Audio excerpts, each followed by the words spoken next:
On the morning of March 8, 1862, the sailors aboard the Union frigates anchored in Hampton Roads had no idea that they were about to witness the end of an era. For centuries, wooden warships had ruled the oceans. From the Spanish Armada to Trafalgar, from the Anglo-Dutch Wars to the War of 1812, the great naval powers had built their empires upon hulls of oak and pine, upon masts of towering timber, upon sails that caught the wind and carried fleets to glory or destruction. But on this single afternoon, in the waters where the Elizabeth and Nansemond rivers meet the James just before it flows into Chesapeake Bay, everything that naval strategists thought they knew about warfare at sea was about to be proven catastrophically, terrifyingly wrong. A monster was coming. A machine of iron and steam, bristling with heavy guns, impervious to the fire that had shattered wooden navies for generations. And when it arrived, the wooden ships of the Union blockade would burn, and the world would never be the same again. What happened over the next 2 days in Hampton Roads would send shockwaves around the globe. The great naval powers of Europe, Great Britain and France, nations that had spent centuries perfecting the art of wooden ship construction, would immediately halt the building of every wooden-hulled warship in their dockyards. The admiralties of the world would gather in urgent sessions to debate what this strange battle in American waters meant for the future of their fleets. Billions of dollars worth of warships, the pride of empires, would suddenly become as obsolete as the ancient galleys of Rome. This is the story of how two ugly, ungainly, revolutionary machines of war fought the first battle between ironclad warships in history. This is the story of the Monitor and the Merrimack. This is the story of the day that changed naval warfare forever. To understand why this battle mattered so much, you must first understand the desperate situation facing both sides in the American Civil War. When the Southern states seceded from the Union in 1861, the newly formed Confederacy faced an almost insurmountable strategic problem. The industrial capacity of the South was a fraction of the North's. The population of the Confederacy was barely a third of the Union's. And most critically, the South had almost no navy at all, while the Union possessed a substantial fleet of warships that it immediately deployed to strangle the Confederate economy. President Abraham Lincoln ordered a naval blockade of every major Southern port, cutting off Virginia's largest cities and most important industrial centers, Norfolk and Richmond, from international trade. Without the ability to export cotton and import the weapons and supplies it desperately needed, the Confederacy would slowly starve. The Union blockade was not merely an inconvenience. It was an existential threat to the survival of the Confederate States of America. If the South could not break that blockade, if it could not somehow neutralize the Union's overwhelming naval superiority, it would lose the war regardless of what happened on land. The Confederate leadership knew this. They also knew that they could never match the Union in the construction of conventional warships. The North had the shipyards, the iron foundries, the trained workers, the industrial infrastructure to build fleets of wooden frigates and sloops. The South had almost none of these things. If the Confederacy was going to challenge Union naval power, it would have to do so through innovation, through technology, through building something that had never been built before. The answer came from the ashes of destruction. When Virginia seceded from the Union in April 1861, one of the most important military installations suddenly threatened was the Gosport Navy Yard in Portsmouth, Virginia. This was one of the largest and best-equipped naval facilities in the entire country, filled with supplies, equipment, and ships. Rather than allow it to fall into Confederate hands, the Union Navy ordered the yard destroyed. On the night of April 20th, 1861, before evacuating, Union forces set fire to everything they could. Among the ships they burned was the steam frigate USS Merrimack, a powerful vessel that had been in the yard for engine repairs. They burned her to the waterline and scuttled her hull, confident that they had denied a valuable asset to the enemy. They were wrong. The Confederates quickly contracted to salvage the sunken wreck, and by May 30th, the charred remains of Merrimack had been raised and towed into the only dry dock at the yard. When inspectors examined the wreckage, they discovered something remarkable. While the upper works had been destroyed by fire, the lower hull and the machinery were largely undamaged. Confederate Secretary of the Navy Stephen Mallory immediately saw the opportunity. The South could not build a conventional warship to match the Union fleet. But perhaps, using the bones of this salvaged frigate, they could build something entirely new, something covered in iron, something that Union cannonballs could not destroy. The concept of armoring ships with iron was not entirely new.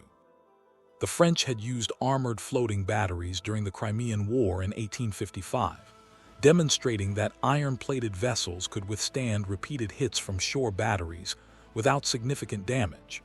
France had launched the first seagoing ironclad warship, Gloire, in 1859, and Britain had responded with HMS Warrior. But no ironclad had ever been tested in actual combat against another warship.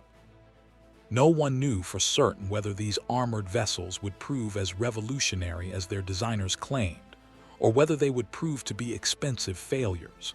Secretary Mallory decided to gamble everything on iron. He ordered the conversion of the salvaged Merrimack into an ironclad warship, unlike anything that had ever floated in American waters. The preliminary designs were submitted by Lieutenants John Mercer Brooke and John L. Porter. Brooke's design was selected, featuring an innovative concept. The bow and stern of the ship would be submerged below the waterline, presenting almost no target to enemy fire, while a massive armored casemate would rise above the waterline to house the guns.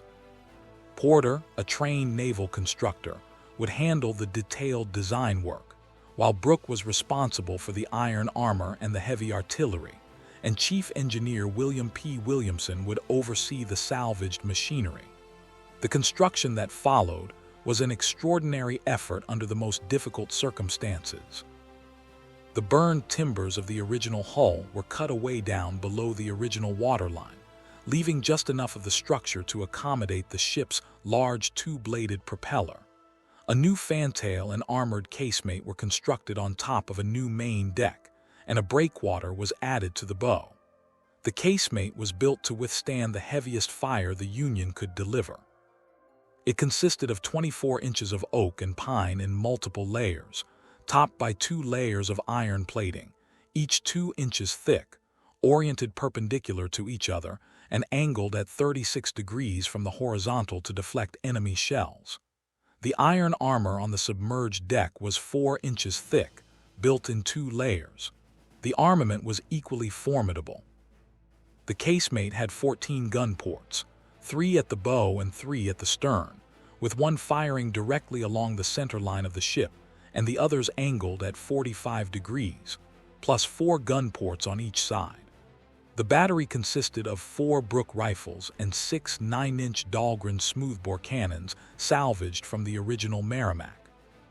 2 of the rifles, the bow and stern pivot guns, were 7 inches in caliber and weighed 14,500 pounds each, firing a 104-pound projectile. The other 2 were 6 4-inch guns weighing about 9,100 pounds each.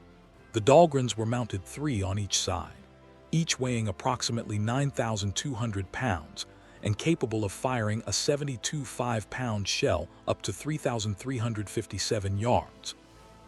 2 of the Dahlgrens nearest the boiler furnaces were equipped to fire heated shot, red-hot cannonballs that could set wooden ships ablaze. But the most unusual feature of this new ironclad was something that seemed almost medieval. Knowing from newspaper reports that the Union was also planning to build an ironclad, and assuming that conventional shot would be unable to cause serious damage to such a vessel, the Confederate designers decided to equip their ship with a ram. This was an iron projection extending from the bow below the waterline, designed to punch holes in enemy hulls just as ancient galleys had done 2,000 years before. It was a weapon from another age, adapted for a machine of the future. The ship was rechristened CSS Virginia by the Confederacy, though Union forces would continue to call her Merrimack throughout the war.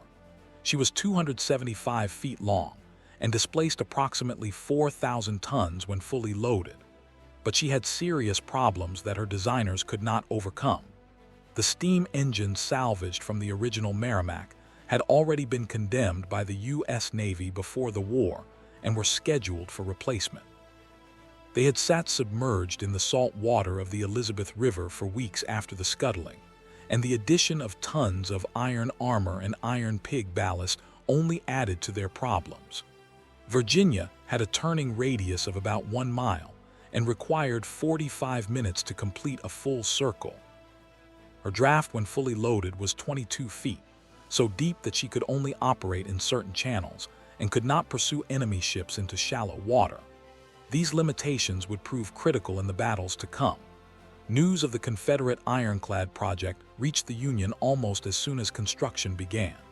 Intelligence gathering was widespread on both sides during the Civil War, and the Confederates clearly failed when it came to operational security for their most advanced naval project.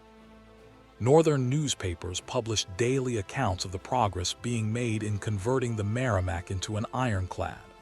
But the confirmation that spurred the Union to desperate action came from an unexpected source. In late February 1862, a woman named Mary Louvester arrived in Washington with extraordinary news.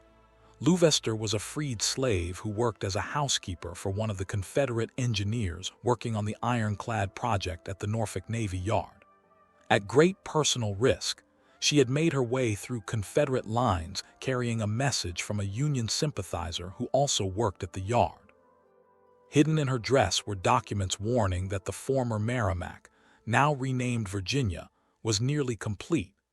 Louvester managed to meet personally with Secretary of the Navy Gideon Welles and informed him that the Confederates were on the verge of completing their ironclad. Welles was shocked. He later recorded in his memoirs that Mrs. Louvester encountered no small risk in bringing this information. Convinced by the papers she carried, Welles made the production of a Union ironclad an urgent priority.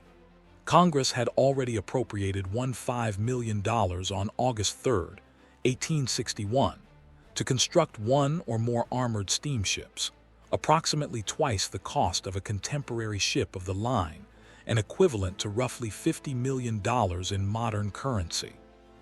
The Navy announced that it was seeking proposals for ironclad steam vessels of war on August 7, and Secretary Welles appointed 3 senior officers to serve as an ironclad board the following day. Their task was to examine the various proposed designs and assess their costs and feasibility. 17 different designs were submitted to the board, but only 3 were recommended for purchase. Among those 3 was a proposal so radical, so completely unconventional, that several members of the board were openly skeptical it would even float. The designer of this revolutionary vessel was a Swedish-born engineer named John Ericsson, one of the most remarkable inventors of the 19th century. Ericsson was born in Sweden in 1803, and his abilities as an inventor had been recognized from an early age. Though he lacked much formal education, he had contributed groundbreaking ideas in fields ranging from steam locomotives to heat engines to naval propellers. He had immigrated to America in 1839, recruited by Robert Stockton to work on the USS Princeton, the most technologically advanced warship of its era. But that collaboration had ended in tragedy. Stockton had excluded Ericsson from the project and then made changes to his designs with disastrous results. During a cruise on the Potomac River with President John Tyler and members of the cabinet aboard, one of Princeton's guns exploded, killing the Secretary of State and the Secretary of the Navy.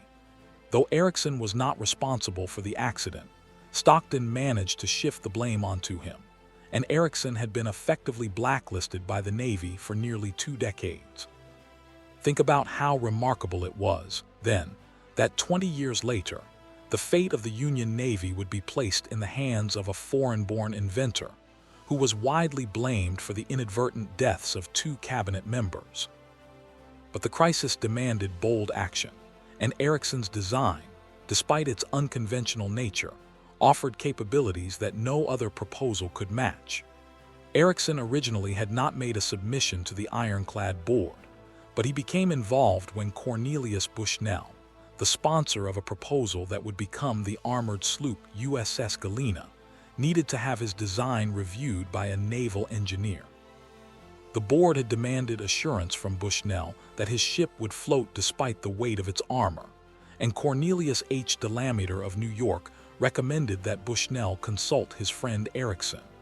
The two men met on September 9th, and again the following day after Ericsson had time to evaluate Galena's design. During this second meeting, Ericsson showed Bushnell a model of his own design, a revolutionary vessel derived from concepts he had been developing since 1854. Bushnell received Ericsson's permission to show the model to Secretary Wells, who told him to present it to the board. The board was skeptical. They were concerned that this strange vessel, so low in the water, so completely different from any ship they had ever seen, would simply sink. They rejected the proposal. But President Lincoln, who had examined the design himself, overruled them. Lincoln had a personal interest in naval engineering. He was the only president ever to receive a patent in the United States for a device to help boats float over river sandbars. When the board remained hesitant, Ericsson personally guaranteed that his ship would float, exclaiming, "The sea shall ride over her and she will live in it like a duck." On September 15th, after further deliberation, the board finally accepted Ericsson's proposal. A contract was signed on October 4th for a price of $275,000 to be paid in installments as construction progressed. But the contract contained a brutal provision that reflected the Navy's lingering distrust of Ericsson. If the ship proved not to be a complete success, the builders would be required to refund every penny to the government. Despite this risk, construction began almost immediately. The ship that emerged from Ericsson's designs was unlike anything the world had ever seen. She was sometimes sarcastically described by the press as a cheesebox on a raft, or Ericsson's folly. Her most prominent feature was a large cylindrical gun turret mounted amidships above a low freeboard upper hull called the raft. This extended beyond the sides of the lower, more traditionally shaped hull. A small armored pilot house was mounted on the upper deck toward the bow. The ship was 179 feet long overall, had a beam of 41 feet 6 inches, and a maximum draft of just 10 feet 6 inches. She displaced 987 tons, less than a quarter of what Virginia displaced. Her crew consisted of only 49 officers and enlisted men. The most revolutionary feature of the design was the rotating gun turret. This cylindrical structure was 20 feet in diameter and 9 feet high, protected by 8 layers of 1-inch iron armor, totaling 8 inches of protection, with 11 inches at the gun ports. Its rounded shape helped deflect cannon shot. A pair of small steam engines rotated the turret through a set of gears, completing a full rotation in 22.5 seconds during tests. The turret carried only 2 guns, but they were monsters. A pair of 11-inch Dahlgren smoothbores, each weighing approximately 16,000 pounds. Ericsson had originally intended to mount even larger 15-inch Dahlgrens, but they were not ready in time, and the 11-inch guns were substituted. The entire concept was revolutionary. Traditional warships mounted their guns in fixed positions along the sides of the hull. To aim the guns, you had to turn the entire ship. But Monitor's guns were mounted in a turret that could rotate independently, allowing the ship to fire in any direction regardless of which way she was pointing. This single innovation would eventually be adopted by every major navy in the world and remains the standard for warship armament to this day. The ship was powered by a single-cylinder vibrating lever steam engine, also designed by Ericsson, driving a 9-foot propeller. The engine produced 320 indicated horsepower and was designed to give the ship a maximum speed of 8 knots, though in practice she proved somewhat slower. 2 horizontal fire tube boilers provided steam. Ventilation was provided by 2 centrifugal blowers near the stern, each powered by its own small steam engine. One fan circulated air throughout the ship while the other forced air through the boilers, which depended on this forced draft to operate. The leather belts connecting the blowers to their engines stretched when wet, often disabling the fans and the boilers together. This would prove to be a dangerous weakness. The armored deck, the top of the raft, stood only about 18 inches above the waterline. It was protected by 2 layers of half-inch iron armor. The sides of the raft consisted of 3 to 5 layers of 1-inch iron plates, backed by about 30 inches of pine and oak. When completed, the ship presented almost no target above the waterline except for the turret and the small pilot house. She was designed to be nearly invisible to enemy gunners, a tiny, armored fortress that could absorb tremendous punishment while delivering devastating fire from her rotating turret. The name Monitor, meaning one who admonishes and corrects wrongdoers, was proposed by Ericsson on January 20, 1862, and approved by Assistant Secretary of the Navy Gustavus Fox. While Ericsson stood on her deck, defying all his critics who thought she would never float, Monitor was launched on January 30, 1862, to the applause of the watching crowd and commissioned on February 25. She had been built in just over 100 days, an astonishing achievement of industrial mobilization. Monitor employed more than 40 patentable inventions and marked a significant departure from the naval vessels of her time. But she was an experimental craft, urgently needed, hastily built, and almost immediately sent to sea. Several problems were discovered during her maiden voyage and would plague her throughout her brief career.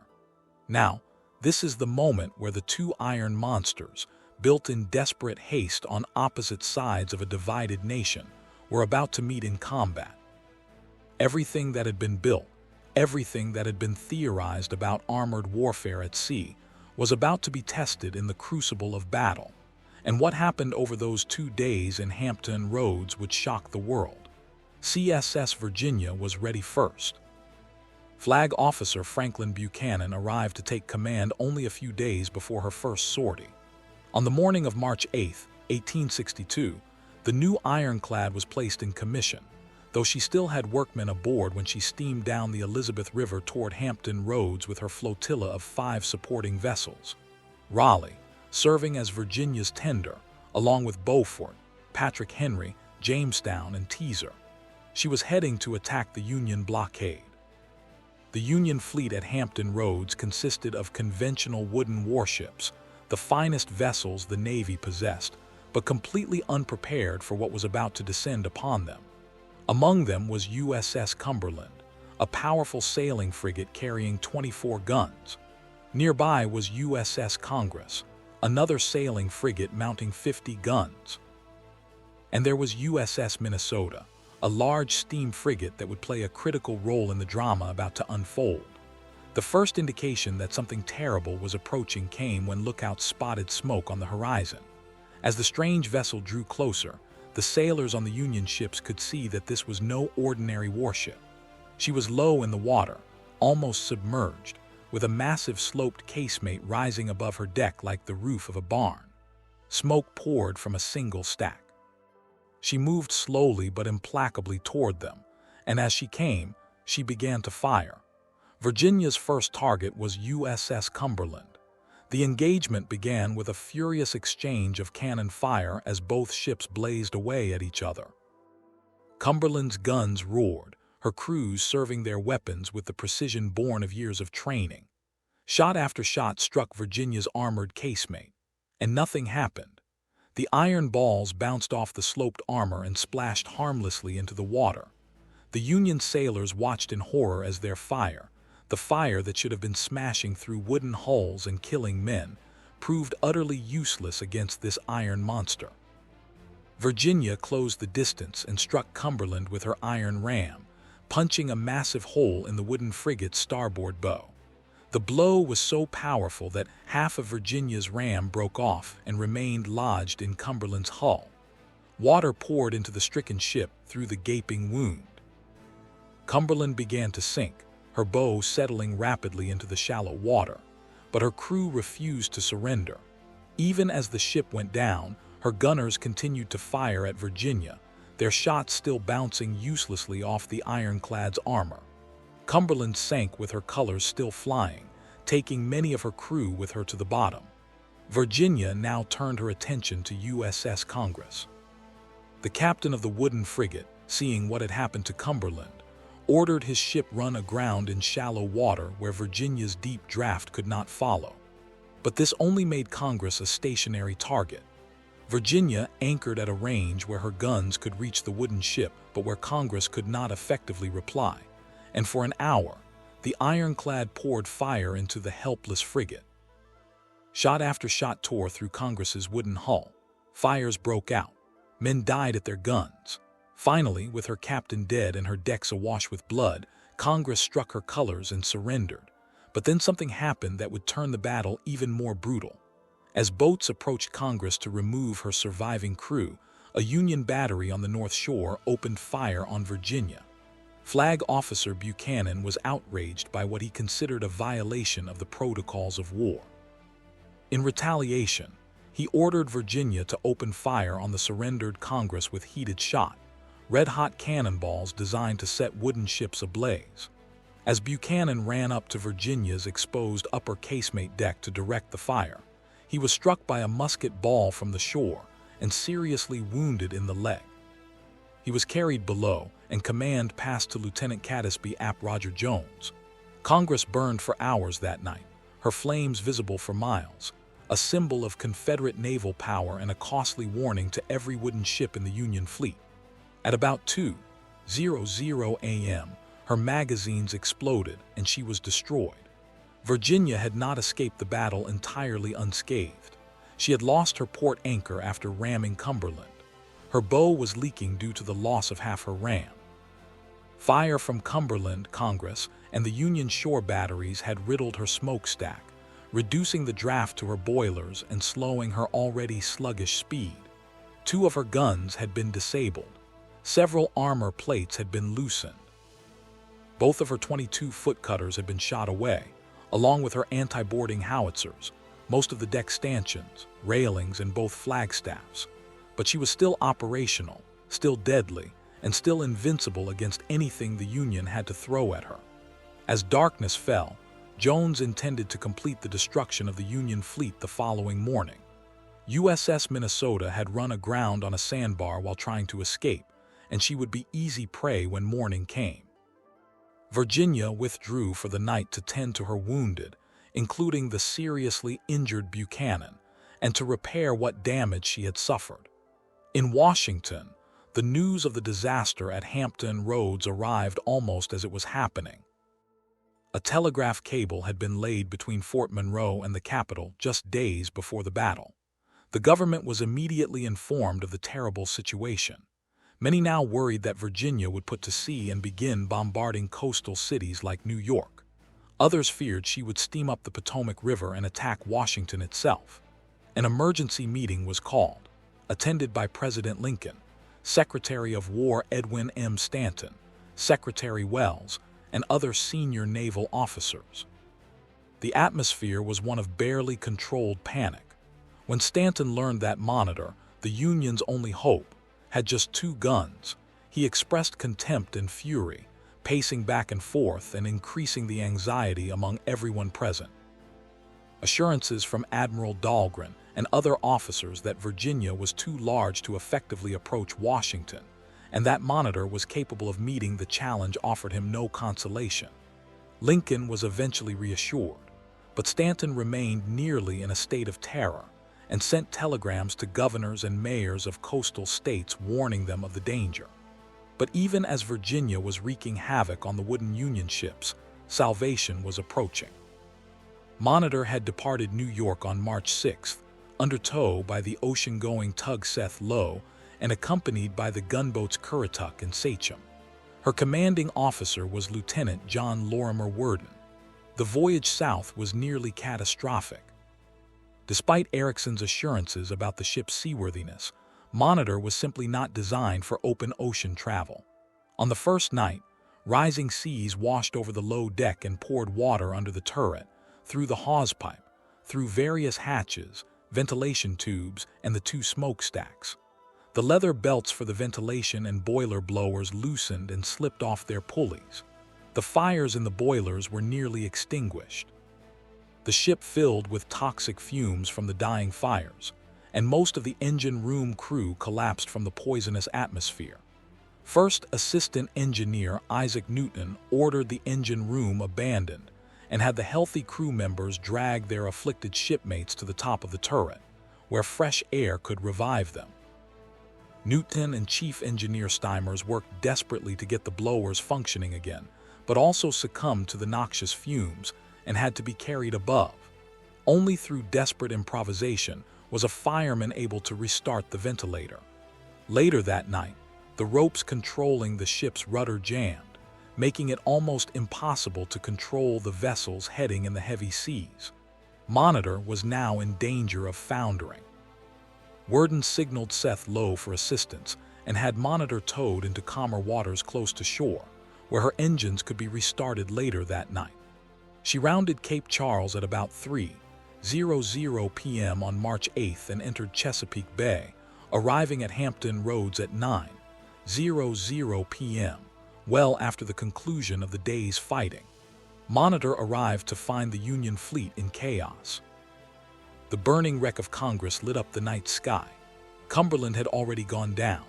Minnesota remained aground, helpless, waiting for Virginia to return and finish her off in the morning.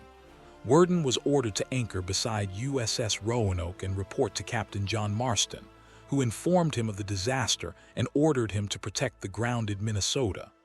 At midnight, under cover of darkness, Monitor pulled silently alongside and behind Minnesota and waited. Now, if you're finding this story as compelling as I think it is, take a moment to hit that like button and drop a comment below telling me what you think about these revolutionary ironclads. Your engagement helps this channel grow and brings more stories like this to your feed. And if you haven't subscribed yet, now is the perfect time. On the morning of March 9, 1862, the world was about to witness something that had never happened before: the first battle between ironclad warships. At around 6:00 a.m., Virginia, accompanied by Jamestown, Patrick Henry, and Teaser, began to get underway from Sewell's Point to finish Minnesota and the rest of the blockaders. Heavy fog delayed her departure until about 8:00 a.m. Lieutenant Catesby Jones, now in command with Buchanan wounded, was determined to complete the destruction that had begun the day before. As Virginia approached the grounded Minnesota, she began firing at the helpless frigate from more than a mile away. Some of her shells struck the wooden ship. It seemed that the slaughter of the previous day was about to resume. And then, something completely unexpected happened. From behind Minnesota, a strange vessel emerged. She was tiny compared to Virginia, so low in the water that she was barely visible, with nothing above her deck except a single cylindrical turret and a small rectangular pilot house near the bow. She looked like nothing any sailor had ever seen. She was Monitor, and she was placing herself between Virginia and her intended victim. On Monitor, Worden was already at his station in the pilot house, while Lieutenant Samuel Greene commanded the turret. Samuel Howard, acting master of Minnesota, who was familiar with Hampton Roads and its varying depths and shoals, had volunteered to serve as pilot the night before. Quartermaster Peter Williams steered the craft throughout the battle and would later receive the Medal of Honor for his actions that day. The speaking tube used to communicate between the pilot house and the turret had broken early in the action, so Paymaster William Keeler and Captain's Secretary Daniel Toffee had to relay commands from Worden to Greene by running back and forth between the two positions. When Virginia's fire was heard approaching, Greene sent Keeler to the pilot house to get permission to return fire. Worden's response would become legendary. "Tell Mr. Greene that I will give the word when to fire. Be cool and deliberate.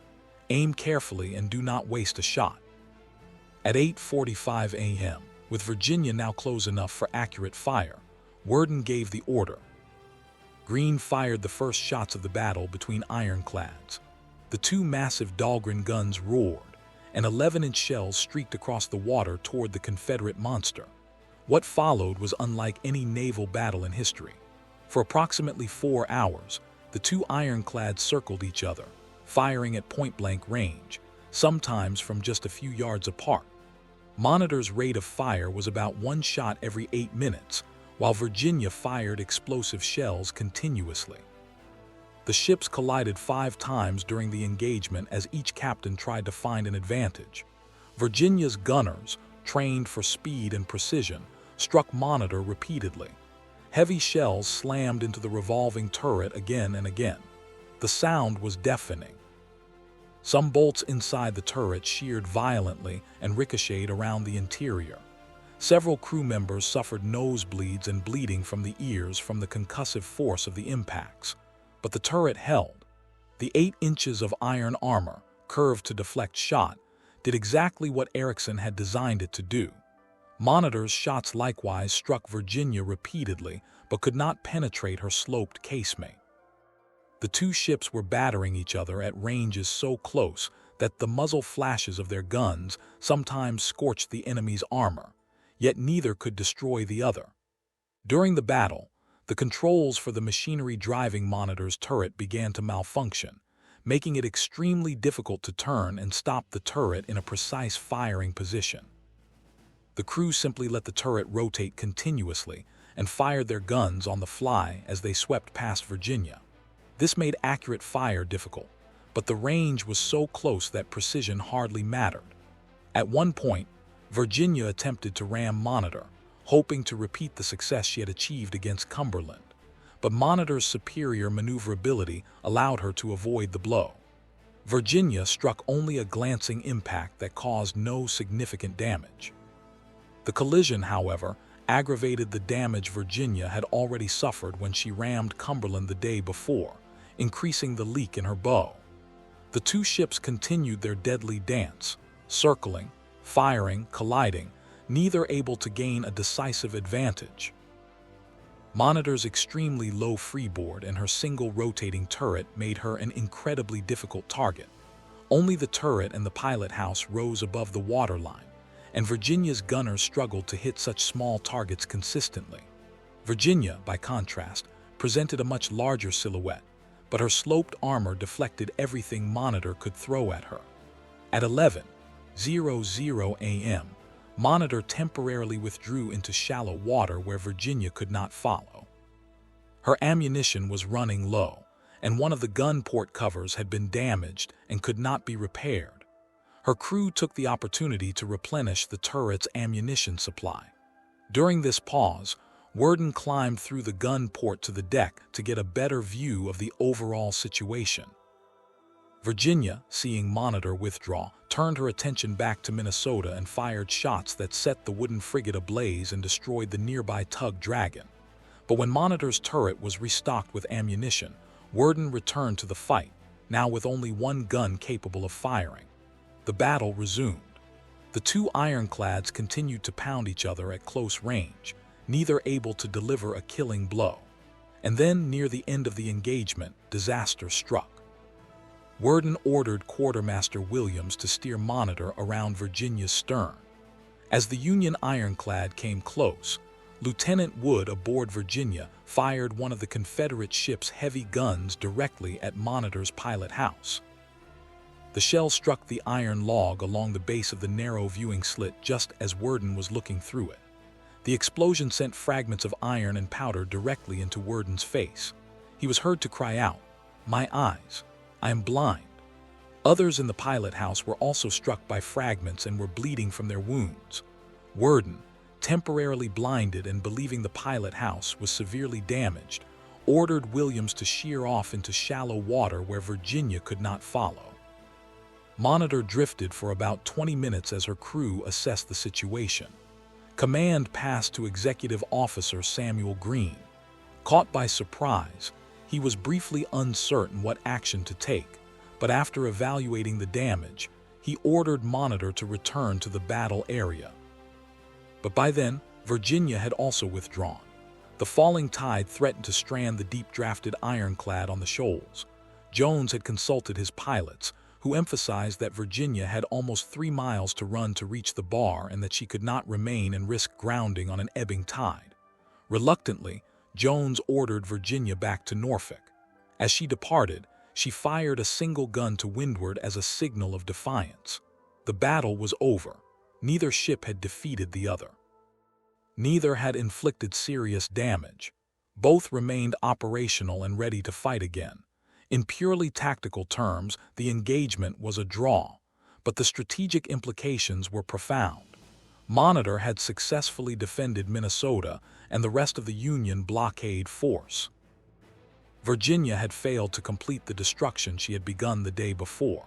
The blockade remained in place, and most importantly, the world had just witnessed the future of naval warfare. The news of the battle spread rapidly. Both the Union and the Confederacy claimed victory, though neither had achieved a decisive result. Virginia had caused more destruction over the 2 days of battle, sinking Cumberland and burning Congress. But Monitor had stopped her rampage and preserved the remainder of the Union fleet. The international reaction was immediate and dramatic. The great naval powers of Europe, Great Britain and France, understood instantly what this battle meant. If wooden warships could be destroyed with impunity by iron-armored vessels, then their own vast fleets of wooden ships were suddenly obsolete. Both nations immediately halted the construction of wooden-hulled warships. Other maritime nations quickly followed suit. Britain and France had already been engaged in an ironclad arms race since the 1830s, but the Battle of Hampton Roads signaled to the entire world that a new age of naval warfare had arrived. A new type of warship, the Monitor, was produced on the principle of Ericsson's original design. The use of a small number of very heavy guns, mounted so they could fire in all directions, was first demonstrated by Monitor, but soon became standard in warships of all types. Shipbuilders also began incorporating rams into warship hull designs, a feature that would persist into the next century. The aftermath of the battle brought both celebration and controversy to both sides. In the North, Monitor was hailed as the savior of the Union fleet. Worden, despite his wounds, was treated as a hero. Steimers telegraphed Ericsson immediately after the battle, congratulating and thanking him for making the confrontation possible and for saving the day. In the South, Virginia was also celebrated. The crowds gathered along the banks of the Elizabeth River, cheering and waving flags, scarves, and hats as Virginia, displaying the captured flag of Congress, passed up the river. The Confederate government promoted Buchanan to admiral. But the two ironclads would never fight again.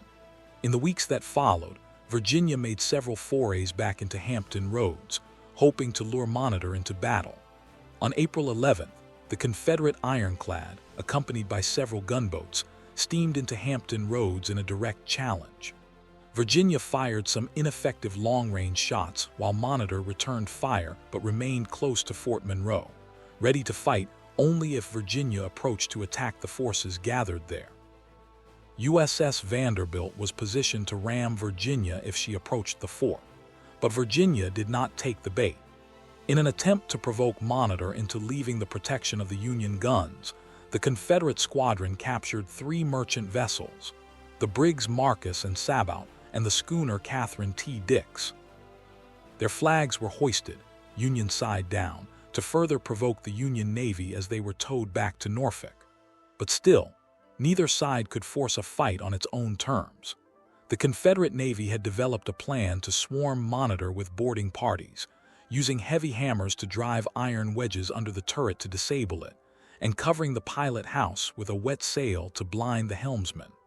Others would throw combustibles down the ventilation openings and smoke holes. At one point, Jones attempted to board Monitor, but she managed to slip around Virginia's stern and escape. There was a second confrontation on May 8th, when Virginia sortied while Monitor and 4 other Union vessels bombarded Confederate batteries at Sewell's Point. The Union ships slowly retired toward Fort Monroe, hoping to draw Virginia into the open. She did not follow, and after firing a single gun to windward as a signal of contempt, she anchored off Sewell's Point. But time was running out for Virginia. When Union forces occupied Norfolk on May 10, 1862, the Confederates were forced to destroy their revolutionary ironclad. Virginia was too heavy and drew too much water to escape up the James River. Her engines, never reliable, could not power her through a Union blockade even if she could reach the open sea. Without a home port and nowhere to go, her new captain, Flag Officer Josiah Tatnall III, reluctantly ordered her destruction to prevent capture. The task fell to Lieutenant Catesby Jones, the last man to leave Virginia after her guns were safely removed and transported to fortifications at Drury's Bluff. In the early morning hours of May 11, 1862, near Craney Island, fire trails and powder reached the Ironclad's magazine, and she was destroyed in a massive explosion. What remained of the ship settled to the bottom of the harbor. Only a few remnants of Virginia were ever recovered for preservation. Monitor continued in service, though she never again faced another ironclad in combat. She supported the Union Army during the Peninsula Campaign under General George B. McClellan, participating in the Battle of Drury's Bluff in late May. The ironclad proved unable to elevate her guns high enough to engage the Confederate batteries positioned on top of the bluff, roughly 200 feet above the river. The attack failed, and no Union ship would reach Richmond until the end of the war. Monitor spent the long, hot summer of 1862 on the James River, providing support for Union forces. The inactivity and oppressive heat had a negative effect on crew morale. Several crew members fell ill and were transferred to Hampton Roads, while officers were replaced throughout the summer and fall. In September, the ship was sent to the Washington Navy Yard for repairs. When Monitor arrived in Washington, she and her crew were greeted by a crowd of thousands of admirers who came to see the ship that saved the nation. She had become a major tourist attraction, and crowds were soon allowed aboard to tour the vessel. During this period, the ship was picked clean of artifacts for souvenirs by the civilians who came aboard. When crewman Louis Stoddard and others arrived to close up the dock and the ship one evening, Stoddard observed, "When we got to clearing up that night, there was not a key, doorknob, escutcheon. There was not a thing that hadn't been carried off." Before Monitor was placed in dry dock, President Lincoln, Secretary Fox, several officials, and some close friends of Worden arrived to ceremonially review the vessel and pay respects to the crew. Regiments of soldiers were also instructed to come by the Navy Yard to review the ship and honor the crew. When Worden, his face still partially blackened from the wounds he had received at Hampton Roads, came aboard, the heavy guns at the Navy Yard were fired in salute. Lincoln personally introduced himself and greeted Worden, and after his formal greeting, the crew swarmed Worden, embracing him and thanking God for his recovery. Worden addressed each of them by name and praised each personally. The president then gave a brief address about Worden's career, and at Fox's request, Worden spoke about the voyage from New York to Hampton Roads, the trials they faced, and the great battle, paying tribute to the officers and men involved. For approximately 6 weeks, Monitor remained in dry dock while her bottom was cleaned, her engines and boilers overhauled, the entire vessel cleaned and painted, and various improvements made. A taller funnel-shaped smokestack was fitted over the smoke outlet to make the ship more seaworthy. Higher fresh air outlets were installed. Several other modifications were made to improve habitability and safety. But Monitor's career was nearly over.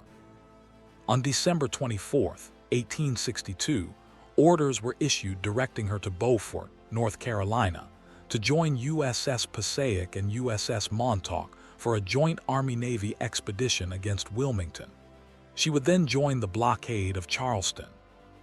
The orders were received by the crew on Christmas Day, and some who had been aboard during the harrowing journey from New York to Hampton Roads were not pleased with the prospect of going to sea again. Lieutenant Greene himself observed, "I do not consider this steamer a sea-going vessel." On December 29th, Monitor put to sea, under tow by the steamship USS Rhode Island. A strong storm was developing off Cape Hatteras, North Carolina. The design that had been adequate for river and coastal combat proved fatally unsuited for open ocean conditions in heavy weather. As the storm intensified, huge waves began washing over Monitor's low deck and pouring water into the ship through every opening. The turret seal leaked badly despite attempts to caulk it. Water flooded down the hawse pipes and through ventilation openings. The leather belts driving the blowers stretched and slipped. The boiler fires died. The pumps could not keep up with the flooding. Realizing that the ship was in mortal danger, Captain John P. Bankhead signaled Rhode Island for assistance and hoisted a red lantern as a distress signal. He ordered the anchor dropped to reduce rolling and pitching, making it easier for rescue boats to approach. He ordered the tow line cut and called for volunteers. Stoddard, along with crewmates John Stocking and James Fenwick, volunteered and climbed down from the turret. Eyewitnesses reported that as soon as they were on deck, Fenwick and Stocking were swept overboard and drowned. Stoddard managed to cling to the safety lines around the deck and eventually cut the 13-inch tow line with an axe. At 11:30 p.m., Bankhead ordered the engineers to stop the engines and divert all available steam to the large Adams centrifugal steam pump. But with steam production reduced because of wet coal, even this massive pump could not contain the rapidly rising water. When all the steam pumps failed, Bankhead ordered the crew to man the hand pumps and organize a bucket brigade. Nothing worked. Greene and Stoddard were among the last men to abandon the ship, remaining with Bankhead until the very end. In his official report, Bankhead praised Greene and Stoddard for their heroic efforts, writing, "I would beg to call the attention of the Admiral and the Department to the particularly good conduct of Lieutenant Greene and Acting Master Louis N. Stoddard, who remained by me until the last, and by their example did much to inspire confidence and obedience on the part of the others." After a frantic rescue effort, Monitor finally foundered and sank, stern first, approximately 16 nautical miles southeast of Cape Hatteras, in the early hours of December 31st, 1862. 16 men were lost, including 4 officers, some of whom remained in the turret as it broke free when the ship capsized. 47 men were rescued by lifeboats from Rhode Island. And so ended the brief, remarkable career of USS Monitor. She had served for less than a year. She had fought only one major engagement, but in that single battle, she had changed the world. The wreck of Monitor was located on the floor of the Atlantic Ocean in August 1973. Her upturned turret was raised years later, with the remains of 2 of her crew still inside. They were later buried with full military honors at Arlington National Cemetery on March 8, 2013, the 151st anniversary of the first day of the Battle of Hampton Roads. Today, her recovered relics, including her guns, turret, engine, and other artifacts, are on display at the Mariners Museum in Newport News, Virginia, just a few miles from the site of her most famous action. The legacy of the Battle of Hampton Roads extends far beyond the fate of 2 individual ships. The battle proved that the age of wooden warships was over. It demonstrated that armored vessels could engage each other at point-blank range without either being able to destroy the other, leading to a decades-long arms race between armor and armament that continues to this day. It introduced the rotating gun turret as the standard for warship armament, a feature that would be adopted by every major navy in the world. In the immediate aftermath, what was called Monitor fever swept the North. During the course of the war, improved designs based on Monitor emerged, and 60 Monitor-type ironclads were constructed for the Union Navy. The Monitor concept influenced warship design for decades, and echoes of Ericsson's revolutionary vessel can be seen in the battleships and cruisers that would dominate naval warfare through 2 world wars. Virginia, too, left her mark. Though she was destroyed after only 2 months of active service, she had demonstrated that a determined but industrially weaker power could challenge naval supremacy through technological innovation. Her design influenced Confederate naval construction throughout the remainder of the war and showed the world that armored casemate ships could be practical weapons of war. Both vessels are remembered today as symbols of a turning point in naval history. Neither was particularly beautiful. Neither was particularly comfortable for their crews. Neither was entirely successful in achieving its intended purpose. But together, in those few hours on March 9th, 1862, they ended one era of naval warfare and began another. The wooden walls that had defended Britain and challenged Spain, the frigates and ships of the line that had fought at Trafalgar and the Nile, the sailing navies that had ruled the seas for centuries, all of them became obsolete in a single afternoon. The future belonged to iron and steel, to steam and rotating turrets, to the machines that Monitor and Virginia had proven could survive what no wooden ship could endure. When you visit the Mariners Museum in Newport News and look upon the recovered remains of Monitor, or when you see the artifacts from Virginia preserved in museums across the South, you are looking at the very substance of history. You are seeing the machines that changed everything. They fought for only a few hours. Neither won, neither lost, but together they ended an age and began a new one. That is the legacy of the Battle of Hampton Roads. That is why these two ugly, ungainly, revolutionary machines matter. They showed the world that naval warfare would never be the same.